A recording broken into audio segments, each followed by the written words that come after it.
there was no real self-preservation mode, was there, from any of your players today? It was a good workout. Yeah, I mean, what do you mean by self-preservation? No one took a back step. Oh, no. I mean, first off, before we talk about the game, I'm really pleased and proud of our team, my team, like Southeast Melbourne. We finished 4th in the regular season.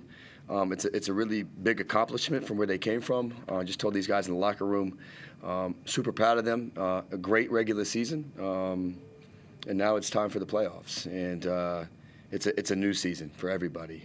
Congratulations to Melbourne also on a great regular season, finishing 2nd. They're a top team in the league for a reason. But yeah, this game was obviously we can say what we want to, but the seeding was kind of determined, barring something crazy going into this game. But we used this as a practice per se. We were trying to win the game. Don't get me wrong. We were trying to win the basketball game, and I thought we had chances too. But that wasn't the main focus. The main focus was to get a good practice sweat session in before we go and play a really good team in Perth on Tuesday night. So. Knock on wood, I think we got through pretty much injury-free. I thought the guys got a really good, like you said, workout in, which is what we wanted. And yeah, I can't say enough about this group of guys though that I've got to be able to coach the last 3-4 months, and super proud of them, happy for them. But now it's the next step, the next challenge, the playoffs. A little disappointed though not to, I suppose, complete the series against Melbourne United this season.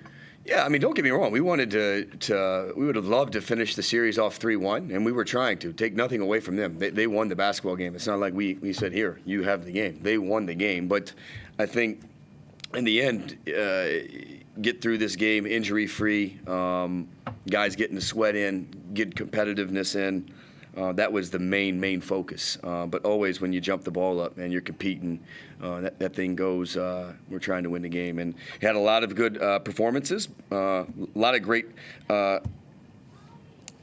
performances by guys coming off the bench, stepping up, giving us, I just told our guys, or my coaches in the locker room, assistants there, I thought that second group here, especially with the guy here beside me, we looked like the 2015, 2016 Golden State Warriors for a little bit. The ball was moving around really quickly in that second quarter. But, yeah, happy to get through this one. Regular season's over with, and now the next challenge is playing Perth in the playoffs. So what changed in that third quarter? United went on a 12-0 run, and you have been susceptible to runs, haven't you, in recent times? Yeah, it's a game of runs. Just like we went on a run to start it, they went on a run. They're a good basketball team. We knew they were going to go on a run. I mean, they got one of the most dangerous players in the league in Golding. I thought for the most part we did a pretty good job on him. But they're the second-place team in the league playing in front of their fans. They're going to go on a run. Some of it had to do with us, but again, I thought it was a really competitive match. I thought we played the way we needed to for 40 minutes. How significant was the foul trouble to Jordan? He didn't obviously play his usual minutes. Jordy Hunter. Yeah, I mean, listen, again, part of it, too, is we play a game on Tuesday night. He got in foul trouble, but we can't. We're a little thin at that position. I thought Tom Vodanovich did an unbelievable job coming in and providing great minutes at the 5 tonight, along with Matty Hurt. But Tom did a great job. But, we got to look after the big fella a little bit. So that was partly strategy. But, yeah, he's got to learn to stay out of foul trouble a little bit better. But, yeah. You touched on it a little bit earlier. 6 players, double figures, just shows your depth considering you got Derek still out. Again, yeah, I mean, hopefully we can get D-Walt back at some point. But, I mean, listen, we got to play with who we have. And these guys have done an unbelievable job. I don't think they get enough credit for the job they've done this year, man. They've dug themselves out of a huge hole. And these guys, I'm being serious. They're fun to be around every single day. They like each other, and it makes coaching a group of guys like this. And this is why we've had success, because they support each other and they cheer for each other day in and day out, and they push each other day in and day out. So, yeah, a lot of great. Again, I could go down the list, but it's everybody who stepped on the floor tonight did a great job. Ben, you've obviously been here the whole season, and Josh came in a little bit later. It didn't seem like the players, even though you were 0-5, it didn't seem to ever drop your heads at any point this season. I mean, it's our job, to show up every day, train hard. So, Josh did an amazing job coming in and just picking the intensity up. But I think from day one, start of preseason, all the way through to now, the last game of the year, everyone's shown up every single day and done their job. So, just props to the guys coming in and just getting to work. And on a personal level, you've been ready, haven't you, every time you've been called upon? Yeah. Again, I think it's just accumulation of the days throughout the year. Just staying ready and just coming to practice and practicing hard, making sure the dudes are ready to play. And when I get put in the game, just go out and hoop. What are the confidence levels amongst the playing group going to probably the toughest road trip in the NBL? Man, we're super confident. We're a super confident group right now. We're playing good basketball. Ball's moving. Guys are, everyone's healthy except for minus D-Walt. But like you said, hopefully we get D-Walt back soon. But I like our chances on Tuesday. And is it a bit of an advantage not having to play at RAC? Is it an advantage? Yeah, do you think? To play in Perth against Perth? Yeah, but not having to play at their main stadium, do you think there'd be any advantage of that? Oh, we're not playing at RAC? Not sure, man. I think it's just a basketball game, Show up, whether we're home or away, it doesn't matter. We approach it the exact same way. Might be the same as the State Basketball Centre, the atmosphere. Yeah, I don't even know the stadium you're talking about, bro. Okay, yeah, cool. But yeah, man, it's basketball, We'll be ready. I'm good. You got a covered, mate. Cool, I'll jump in. First of all, guys, congratulations on the season. Josh, just in terms of the team's recovery, I mean, how much does that help the team going into finals, just knowing that they can dig themselves out of adversity and really shine when it matters most?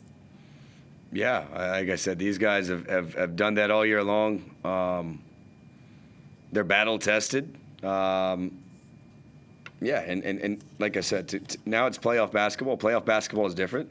We're going to go on the road. We're going to play wherever the game's being played, in a hostile environment against a really good basketball team who's playing well right now. So we know what we're up against. It's not going to be easy, but it's not supposed to be easy. It's why it's the playoffs. It's the best of the best, and like I said, we deserve to be there. And I know we're gonna play to the best of our ability on Tuesday. And from what you've seen from the team this season, do you think they've got the ability to go all the way, even though you have to do it a tough way now? Of course. I mean, I've got confidence in my group. Again, is it going to be easy? No, but I think you've seen and everybody has seen when we play our best basketball, we can beat anybody, and we have. But you got to play well. You got to play well. We can't think we're going to play well for 36 minutes and win playoff games. Like, we got to stay concentrated and disciplined and do all the little things to win games on the road, especially in the playoffs, and just to win playoff games in general. Yeah. And then coming up against Bryce Cotton in the form he's in now, what sort of challenge does that represent? Just like any really good player. I mean, he's probably going to be the MVP for a reason. He presents challenges that we'll try to fix and work on and try to, like I said, make it as difficult. He's gonna score points. He's gonna take a lot of shots. The offense runs through him. He plays with a lot of confidence. He's a really good basketball player. But it's not just about him. He's got other teammates on the floor that we got to concentrate on too. But we'll be ready to go, like I just said. But we have to play well in order to get the win. And just a question that was asked before, just from your perspective, then playing at Challenge Stadium, which is about 4,500 compared to RAC Arena, which is 13,000. What sort of difference do you think that will make? Not a lot. It's on the road. I don't know. Is there any difference for teams playing at State Basketball Center? I mean, it's a smaller venue, but it's probably louder, actually. It's probably louder. Who knows? Maybe better shooting. A lot of times smaller gyms are better for shooting. So I don't know. I've never been there. I'm not sure what it looks like, but it's a road game against a really good team on the road. I don't think it's going to matter a heck of a whole lot. No worries. Thanks for that. Yep. Thank you, guys. Thank you, guys.